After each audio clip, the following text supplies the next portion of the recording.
You're watching a Highwire Media podcast. Welcome to the Cinema Gold Show. As always, I'm your host, Larry Leese. And on today's episode of Central City Rewatch, we dive into the 5th episode of Season 1, Plastique. Before we do that, give me your thoughts on The Flash as a whole, and also your thoughts on this episode. And with that, let's dive into today's episode.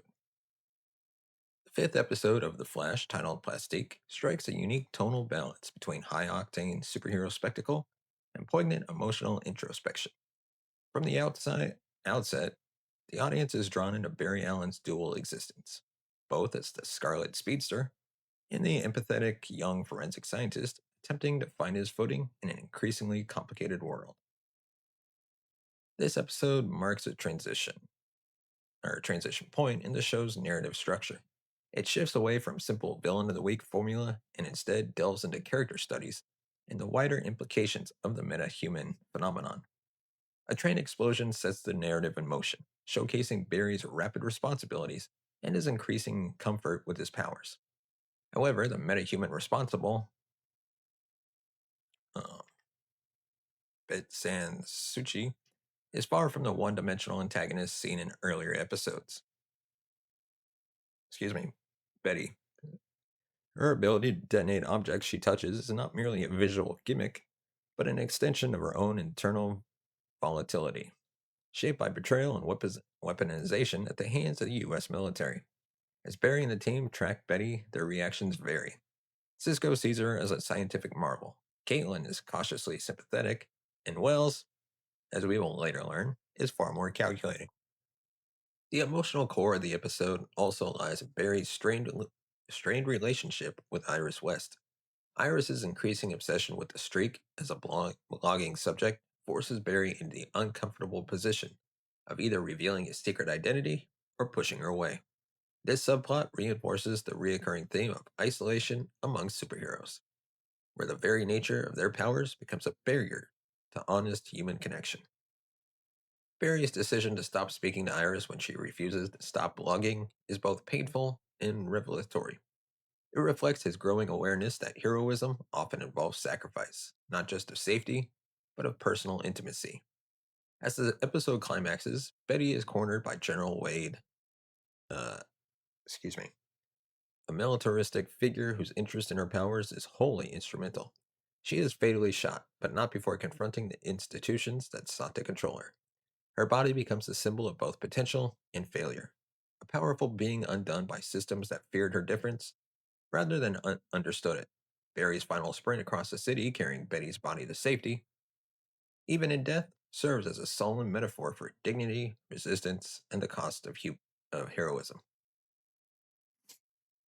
Plastique brings to the surface one of the show's most trenchant political undercurrents, the interplay between state power, technological advancement, and the human cost of military ambition. The metahuman phenomenon is not just a freak accident in this universe. It is quickly appropriated by institutions that see utility where there should be empathy. Betty is emblematic of this dilemma. As a former soldier turned experimental subject, she represents a category of characters that are both celebrated and discarded by the military-industrial complex. General Wade's pursuit of Betty is telling. His character, does not seek to understand her trauma or humanity, but is instead obsessed with her tactical value. His monologue, where he expresses his vision for weaponizing metahumans, reveals a world shaped by control and preemptive dominance. His presence forces viewers to confront the uneasy alliance between science and warfare, a theme with historical resonance in real-world events such as the Manhattan Project or post-9/11 surveillance expansion.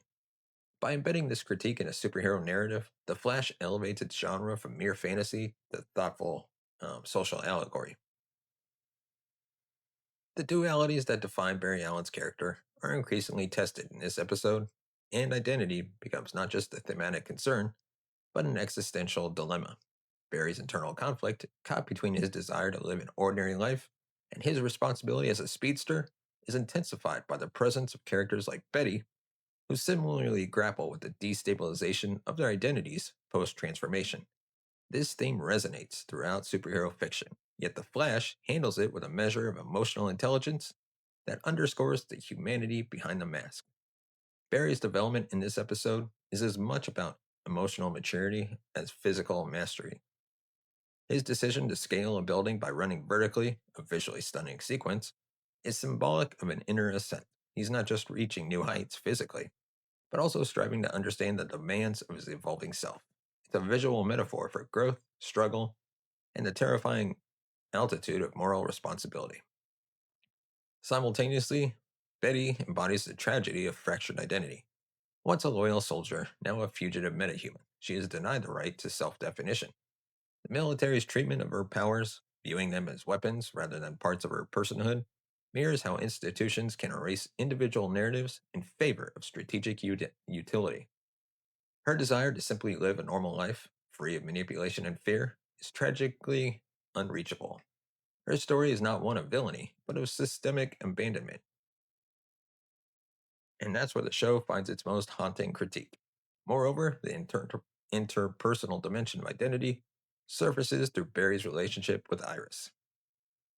Her fascination with the streak grows from admiration to obsession, and Barry's inability to confide in her results in emotional fallout. Iris represents the civilian world, anchored in the familiar, the knowable, while Barry is being pulled further into the unknown. His silence is an act of protection, but also one of loss. The deeper he moves into his new identity, the more detached he becomes from the people who once grounded him.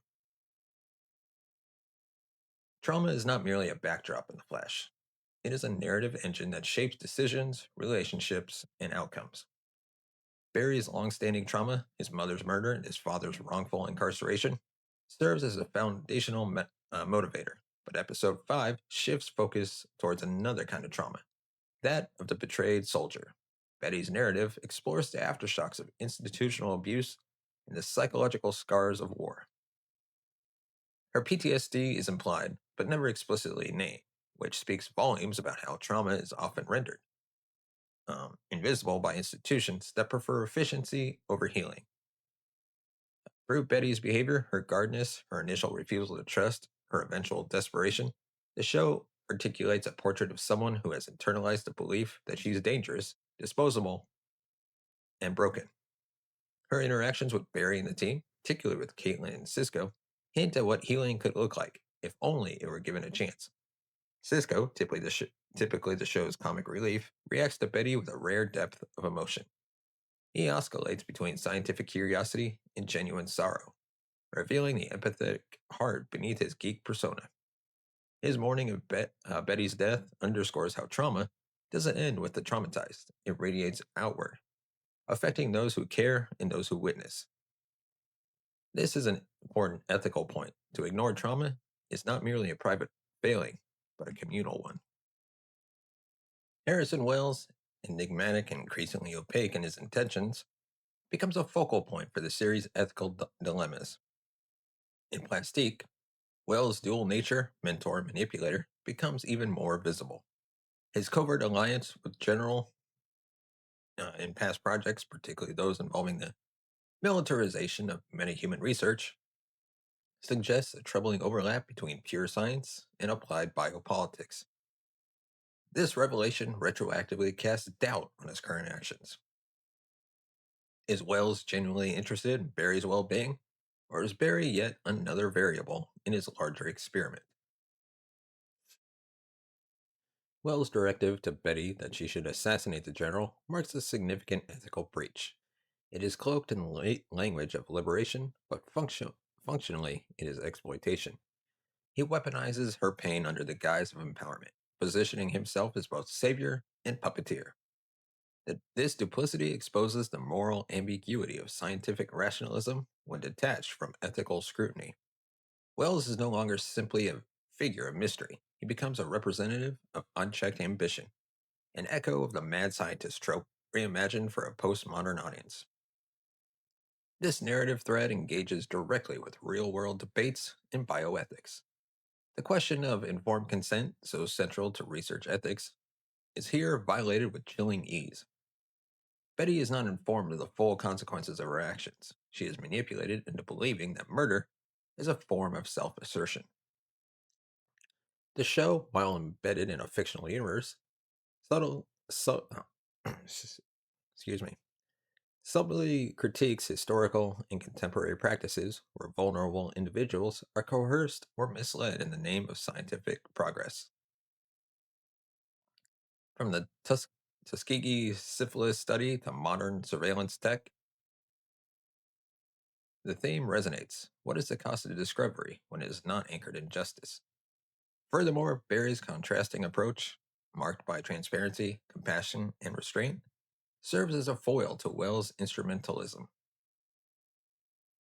The tension between them reflects two visions of science, one that seeks control and one that seeks understanding. Barry's growing discomfort with Wells' his decisions hint at the ideological divergence that will later come to define the relationship. While much of the scholarly attention on The Flash rightly centers around its narrative and character development, Episode 5 is also a strong exemplar of the show's visual sophistication. The episode's cinematography, editing, and effects work collaboratively to enhance the thematic weight of the story. Visual motifs such as glass, reflection, and motion blur underscore the fragility and instability of identity for both Barry and Betty. One of the most symbolic sequences is Barry's vertical run up the skyscraper. On the surface, it's a technical feat showcasing his evolving speed, but cinematically, it functions as an allegory for elevation. The camera's upward tilt and the slow motion layering emphasizes Barry's defiance of physical and existential gravity. He's no longer bound by Earth or expectation. He's ascending towards a new ethical horizon. Similarly, Betty's scenes are drenched in a colder color palette, blue, gray, and stark whites, that signify detachment, trauma, and a life under surveillance. Her final act, exploding on the water's surface, creates a visual irony. Destruction mirrored in a calm, reflective medium. It is a death that is both violent and serene, and the director uses this contrast to express the character's internal dichotomy, her longing for peace, marred by her capacity for devastation. This episode also employs silence strategically. Key moments, such as Barry's confrontation with Iris or Wells's manipulative conversation with Betty, are underscored by subdued background scores or none at all. This minimalism forces the viewer to confront the emotional subtext without distraction.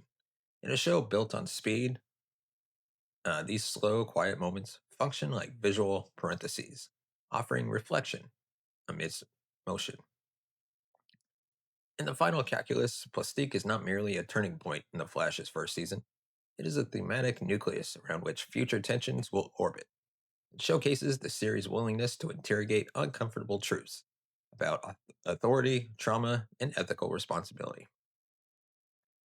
Betty's fate is not simply tragic because she dies, it is tragic because she dies unheard, misused, and misunderstood. Her death casts a long shadow over the narrative, forcing Barry and the audience to consider the limits of good intentions within corrupt systems. The episode challenges the audience to consider what it means to be powerful in a world that fears change. Through its portrayal of metahumanity as a political, scientific, and emotional condition, The Flash transcends its genre trappings, becomes a site of inquiry where identity is not fixed, where power is unstable, and where the question of who gets to be a hero is fraught with complexity. Ultimately, Plastique reminds us that heroism is not defined by abilities, but by choices. Barry chooses to carry Betty's body to mourn her and to question the systems that failed her. In doing so, he begins to transform, not just into the Flash, but into a moral agent whose journey will be marked not by speed, but by integrity. And before we go, we'd like to thank our sponsor of this episode, and that is Paramount Plus. This episode is sponsored by Paramount Plus, your home for everything from blockbuster movies to binge worthy shows and live sports. If you haven't checked them out today, or now's the perfect time because Paramount Plus is offering a free 1 week trial. That's right, 7 full days of unlimited streaming, totally free.